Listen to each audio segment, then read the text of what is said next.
Hey guys, welcome back to Not Your College Life with Lisa Beals. That's me, Lisa Beals, your host.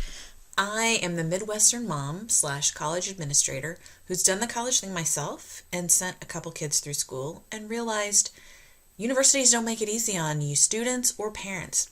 It's a lot of red tape, a lot of bureaucracy, and I'm here to bridge that gap for you so that you can focus on raising that teenager into an emerging, successful, and productive adult and onto empty nester syndrome. In this week's episode, I wanted to talk to you about a really bad topic, but one that is going to come up for some of you, many of you, and that's when your student gets the email notification that the university that they've been attending is telling them that they can't return. The university they've been attending is telling them that they can no longer return, that their academic performance does not meet their criteria to continue. That's a tough one. Let's jump right in. I have three pieces of advice, three things to do, and that includes three options on how to respond. Okay? So, first of all, let's set some background. I do not know of a university that will dismiss or academically drop a student that has not already been on some kind of academic warning, whether it's probation, whatever status, whatever label they put on it. Your student has had at least one semester in that box. Whether they disclose that to you or not is irrelevant at this point because we're here. If you were a parent that followed my repeated advice and had a transcript sent from the university, required your student to send you a transcript at the end of each semester, this would be no surprise to you. You would have already been having conversations and had some awareness that your student was struggling.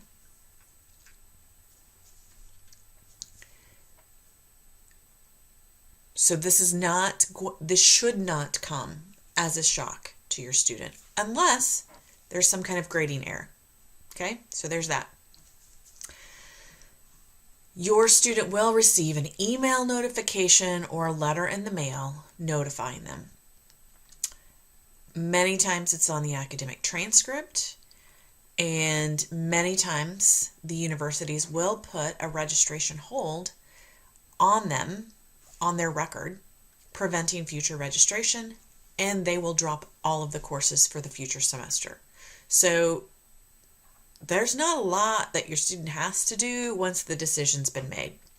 It's pretty obvious. If your bursar bill goes to zero, something is up. So the first thing I always recommend is a reflection, looking back. What brought your student to this point? It's kind of similar to that bonus episode I did last week on the academic recovery, right? That sneak peek. Your students have to be able to sit down and honestly look back to see what are the things that contributed to where they're at today. So one thing could be, are they in the wrong major?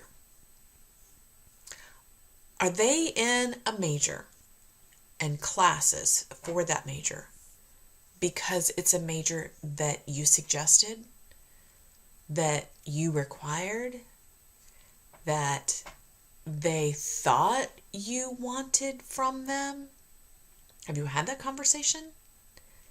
If they don't hear you say, you pick whatever major you want, because you're going to have to live with it. You're going to have to support yourself.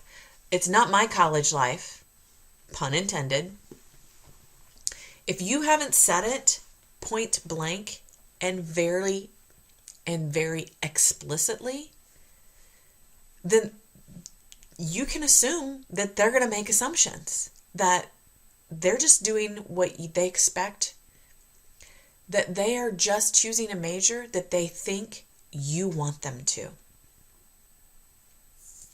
That could be the first one. It could be a major choice that's theirs, but it's a stretch major, right? Your student is a B or C student, and they've always struggled with studying, or they've always struggled with math or sciences, or they've always struggled with art or phys ed. And they're in a major choice where having those as not being their strong suits are not going to set them up to be successful. If I'm signed up to be an English major and I hate to read and I hate to write, if it's like torture, it's no wonder that I'm going to do poorly in school. Make sense? The other wrong major choice could be it's a safe option, right? It's an easy major to get into. I'm not excited about it. It doesn't light me up.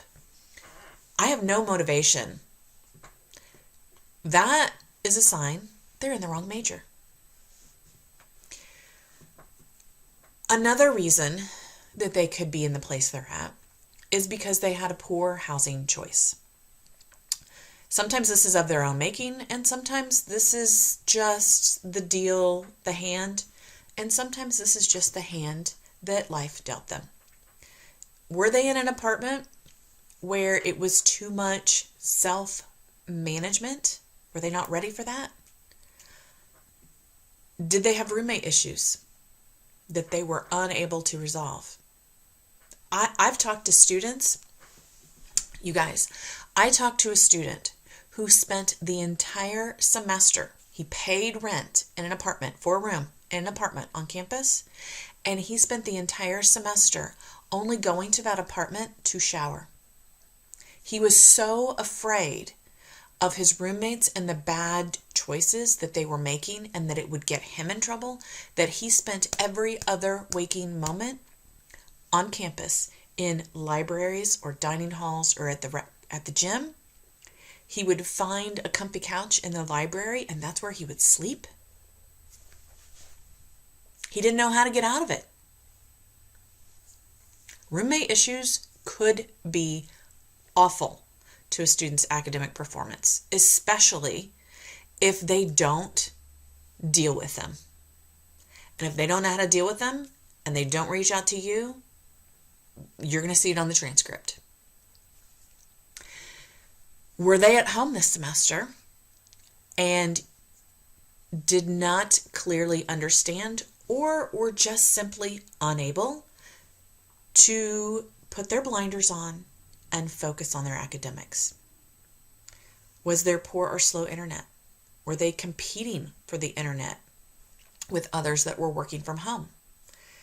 Did they have family members that were sick and needed care for? Did they have siblings that needed their attention? Did you, on occasion, ask them to babysit or run errands or do household chores?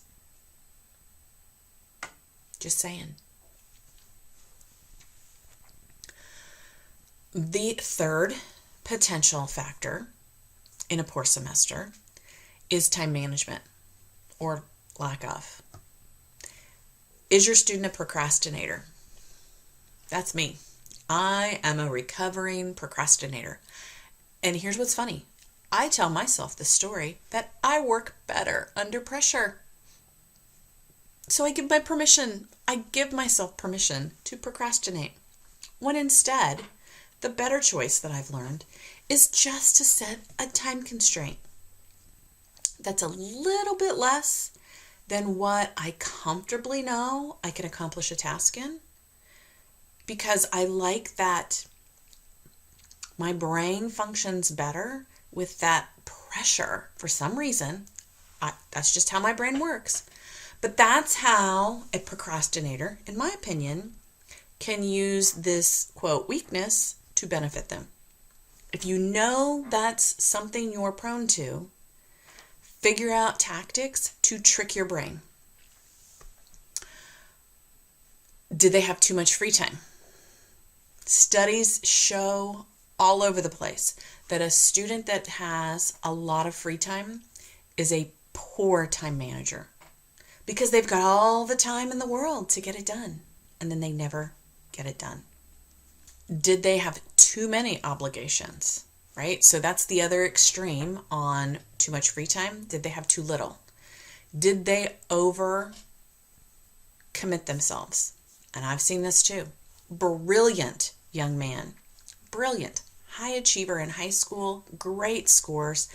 He excelled in classes when he engaged, but he was starting his own business, creating a new club, creating a charter, TAing for another class, and then his own academics went down the crapper. Just bad choices, right? All the things he was signing himself up for were great individually, but collectively it was just too much weight. And the things that he chose to let down and let go of were the things for himself, right? He wasn't going to let the club down. He wasn't going to let his fellow students down. He had a product that he was committed to getting out in the world. And as a result, then his academics suffered. And then the last thing on time management is, do they just not know how to manage their time? Did you rip the Band-Aid off from and this is not meant to be derogatory, but did you rip the Band-Aid off from being the mom who scheduled their days and gave them all the direction to now you're in college, figure it out for yourself? Was there no middle ground with you peeling back the layers a little bit and making them accountable for their own time management? Was that a lesson that got lost? Not pointing fingers here. Is this just a reality?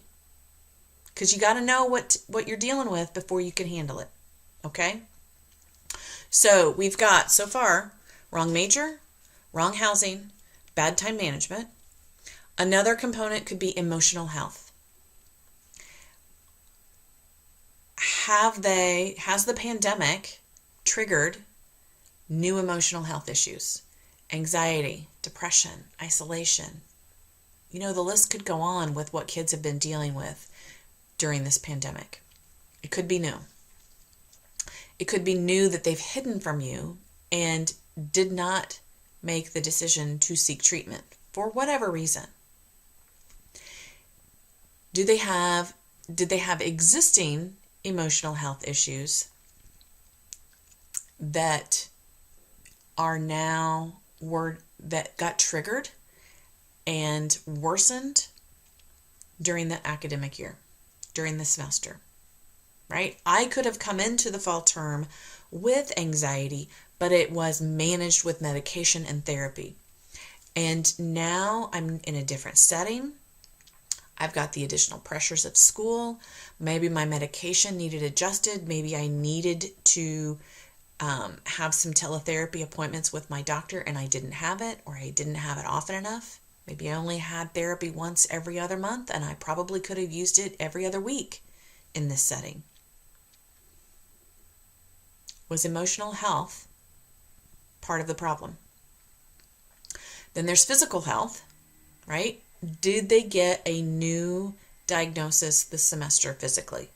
Did I get diagnosed with diabetes or chronic migraines or juvenile diabetes, right? Did they get a new diagnosis that was going to affect their day-to-day life and figure out how to manage it? Similarly, did they have an existing diagnosis that was under control that then has flared up during the school year, that they struggled balancing schoolwork with managing and getting their symptoms back under control? It's a juggling act, right? We deal with that in life and it's difficult. Imagine being the student and figuring that out on your own, because I don't want to worry mom and dad. Why would I want to create worry for them? I'll figure this out myself. I'll figure it out myself. And they don't. And then the last potential factor could be the university resources and their decision not to use them, right? Did they try the tutoring or the study sessions or the academic coaching or their advisor or office hours for their instructor? There are resources. I was just talking to a fellow podcaster who has a podcast for college students. And as a first-gen student herself, like me, she was shocked when finally at the end of her junior year, a faculty member took her under their wing and opened her eyes to all of the resources her campus had for students that she had no clue existed. And I would say, how is that possible? But y'all, let's be real. First of all, we're in a pandemic. Second of all, in a normal semester, when you're on a campus of anything greater than 10,000, if as an administrator you think every student on your campus knows all the amazing services that you have for them, you are deluding yourself. I'm going to challenge you, if you're an administrator, to survey your students and to see how many know about X, Y, and Z service. And if you're a parent, I'm going to challenge you, ask your student, what resources do you think they have to support you on campus? That is something that at some point in their freshman year, ideally in the summer bridge program, your students should be exposed to. And if they're not exposed to that by the university through their advisor or their resident assistant or in an intro class, then you as a parent, I'm going to challenge you, you should be asking your student, I'm curious, have you looked at the resources the campus has for you in the event you start to struggle with something? Make that a homework assignment for your student. Tie that to next month's cell bill. I'll pay your cell phone bill next month if you send me a list of resources that you've uncovered. I'll send you an extra Starbucks gift card.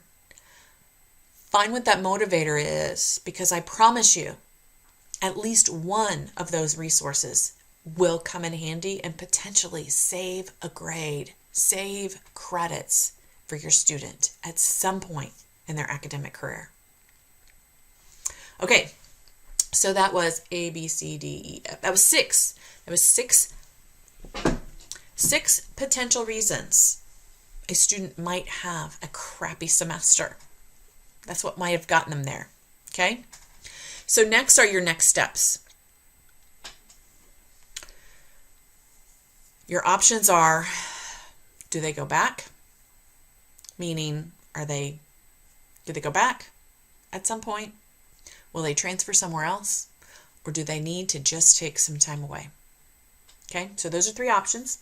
Let's dig in a little bit more. Do they go back? Now, in reality, unless they're going to appeal a grade, right? If they've got reason to believe that a grade submission was incorrect, and if a different grade were submitted, that would take them off of academic drop or dismissal. They need to look at that. They are responsible for evaluating, did my instructor grade me fairly and accurately? And any erroneous grades should be an immediate email to the instructor. If the instructor doesn't respond within a couple business days and the university is not closed, then your student should email them again, and this time they're going to copy that individual's department head, academic chair. Okay? It's been my experience. My title in my job doesn't carry a whole lot of weight, except with the advisors. They tend to be afraid when I call them. I feel like they're my kids like that sometimes because I could speak to them and it's why are you yelling at me? I'm not yelling at you. When have I ever yelled at you? Well, you're right. I just, when you call me, whatever. That's neither here nor there. Anyway, it's been my experience that when I email a faculty member, if they're the type that's just going to blow off my email, if I email them with a copy to their boss, 95% of the time, they're going to respond to that email. It's crazy. It's just how people function, okay? So there's a great appeal option that could save them, right? It could save them and bring them back to probation status, or, potentially there was just a flaw in how the instructor submitted their spreadsheet, and maybe your student got the F that the student below them should have gotten. Wouldn't that be great if it was that simple? It happens. They're humans. Who hasn't screwed up a spreadsheet? Your other option, if your student wants to go back, is they can apply for readmission. That's when you were asked that's when the institution says you're academically not staying up to our expectations, so don't come back. You're going to sit out one semester, a spring or a fall typically. And while you're gone, I want you to take credits at a community college so that you can show me that you've figured it out, right? You're going to take 12 credits at a community college. You're going to send me your transcript so that I can see you've earned C's or better. And then I will consider letting you back in.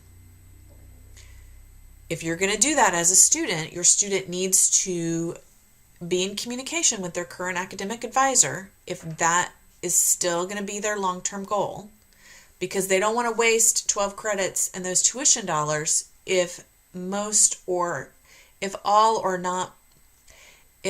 most of those credits are not going to transfer in and apply to that degree.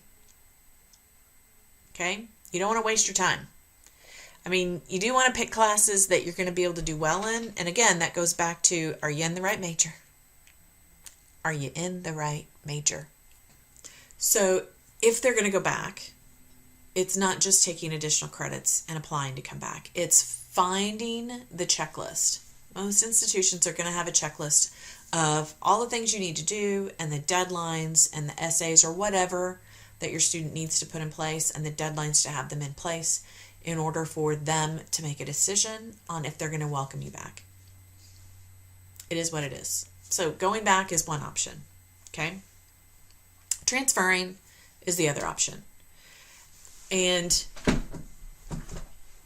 if they decide that college choice, where they were at, which wasn't one of the reasons I talked about, but it is a very valid potential reason, right? If they decide their college choice just in the end wasn't the right fit, and that was having a ripple effect on the other things, like major and roommate or housing or whatever, right? If the college itself is not the right place and they have been asked not to return, then maybe they need to give it some serious thought. Where do they want to transfer to?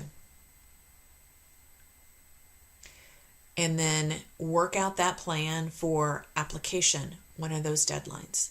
Do they stand a better chance of applying in a spring semester versus a fall semester, right? So perhaps in the fall they'll start there, but they'll start as a non-degree because that's not very competitive, and apply for degree seeking in their program in the spring where it's typically less competitive, or maybe even in the summer, right? But they're going to have to demonstrate on that college essay or the application to that transfer college, why should they take a chance on your student when they were just asked not to come back from XYZ University? In addition, they need to think about, looking back over those 6 things that caused them to not be successful, what's their plan now to be successful where they plan to transfer to, right? It's not going to be a magic bullet that's going to resolve time management or how to study or major choice. It's not going to fix those. Those things are still going to be problems no matter where they're at. So what's their plan to address them?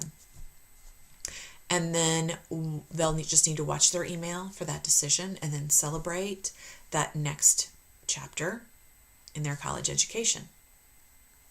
And then number 3, the last thing that they might consider after being academically dropped is, do they just need a pause, a reset, not attend university, right? Because if they don't know how to manage their time, if they don't know what they want to do, those tuition dollars and time is wasted if they don't know what they want to do.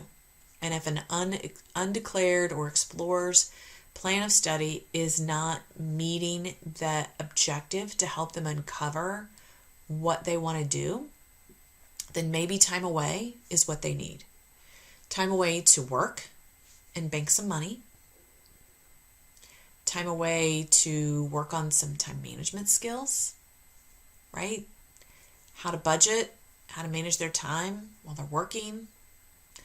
Is it time for them to do some self-care, right? Are they struggling emotionally or physically? And do they need some downtime to really focus on that, right? This pandemic has become incredibly debilitating to some kids. And they just may need that time to reset.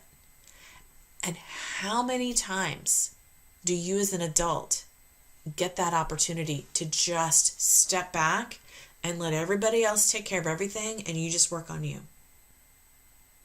Not very often, because everything will start falling apart.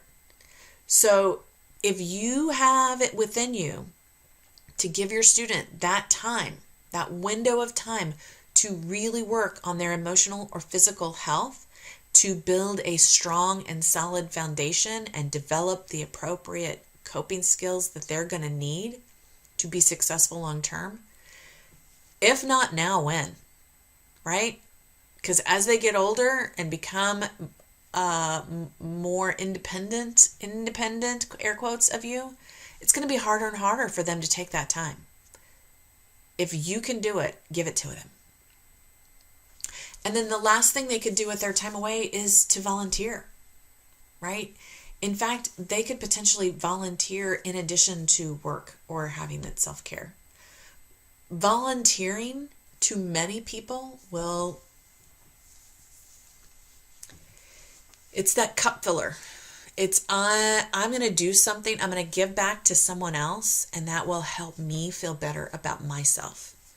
It does healing for the heart and for the mind that nothing else can do. In addition, volunteering can also allow them to test drive some careers with little to no risk to the employer or their employment record.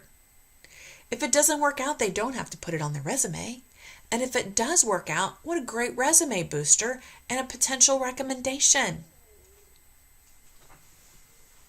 So there you go.